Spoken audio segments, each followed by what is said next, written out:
ว้าวบรรยากาศตอนเช้าจ้าสวัสดีจ้าสวัสดีพี่น้องตอนเช้าอากาศดีมาก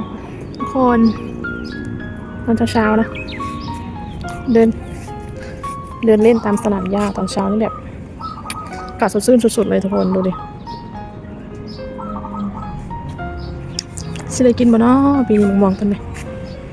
บรรยากาศตอนเช้ามาฝากจ้าพี่น้องเสียงกระซิบแหบๆในเด้อจ้าสงสัยจะเป็นหวัดทุกคนป้าดพี่น้องปีใหม่ออกแล้วมีกล้วยหอมพี่น้องในสิถาเบิ่งตอนมันนั่นเนาะว่ามันซีเมนแท้อยู่วะหรือว่าคุณจะหลอกฉันยิงเบิ่งเด้ซื้อต้นมาปลูกเนาะเจ้านายซื้อมาลงมึงออกปีแรกจ้ารุ่นนางสิได้พอได้